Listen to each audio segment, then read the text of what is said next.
think I know why I love summer so much. It's because there are so many special times, so many times where there are events or weeks or situations that you just can't help but recognize the presence of God. Like just a few weeks ago, I was at camp and it was beautiful to see these young people worshiping fully during our week there. To get lost in it, to not even have good cell reception was amazing. And to see them then make a commitment in their faith, either to reaffirm or to make one for the very first time, is incredible. And clearly in those mountaintop experiences, in those big times, God is there. Whew! It is exciting and powerful and easy to say, that is my God. But then pretty quickly, when we have to go back to our everyday normalcy of what's going on, it seems like that is a time where other things start to take precedent or jockey for position in the most important, or the ways in which God is doing seems to get crowded out. Just as an example, I am clearly in frame right now, but there is a very etched out way in which now I am working upstairs because we have a puppy who loves to get into everything.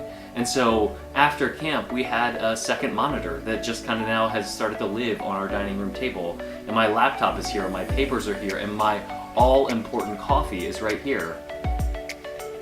Because it has to keep me going.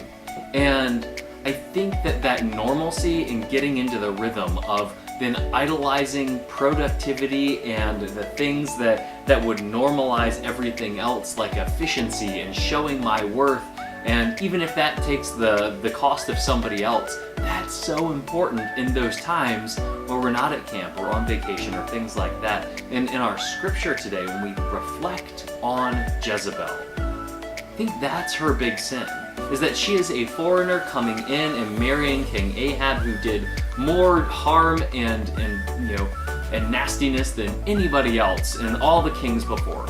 And Jezebel then tries to normalize idolatry, try to bring in the worship of Baal into the life center, because for her and for her people, they were advanced compared to the Israelites. They knew what was going on. They had success, and she wanted to bring that kind of glamour of balance, maybe, or the illusion of balance, that you could do all of these things and serve all these things and insert these other idols into the life of your life.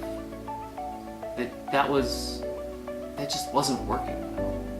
And so when we think about that kind of creep that erodes our spiritual muscle memory, that we reclaim in those thin spaces, in those times where it is easy to see God, what happens is that busyness starts to be that idol. It may not be Baal, and there might not be other temples created towards that, but maybe those temples are job promotions. Maybe those temples that we have created are the sports complexes and things that we put above God or whatever else. But in all of these things, what is made clear through Scripture is that God doesn't need us to sacrifice who we are because we've been made by a great Creator, but rather continue to put God in front. And so as we think about the ordinary time, as we think about those times where normalcy happens, and like Jezebel, kind of insert her way in to make that idolatry an everyday piece of life, because that's what she knew. In this series, we talk about kind of those evil people, or those villains of the Bible, not to give them a pass, but really to recognize that what she was doing was bringing something that was not God and trying to make that the forefront. And so how can we, in our everyday working and doing, remember and ask the question, who is the God of my big moments, my big glory? And then who is God in those everyday moments? If it's not the same thing, maybe our hearts are torn. How might we remember in the mundane, in the everyday, that God is God and we don't have to try to be? God is God and our productivity doesn't have to be. God is God and our phones and our technology and our stuff and our to-do list don't have to be. And so now, this week, reflect on how you might, in the very ordinary, be the people that God says you don't have to choose. You don't have to make yourself better at the expense of someone else.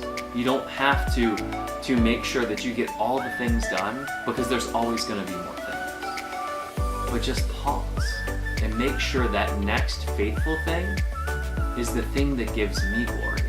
That even like those big times, where there are kids making commitments to faith, where there are young people leading other young people, where in the midst of vacation you stop and go, man, this must be of God. Even in that, even in the spreadsheets, even in the way that we tell the stories, how might we be the people that say, God is God in my big times and in my little everyday? Thank you guys so much for being a part. We will talk to you soon.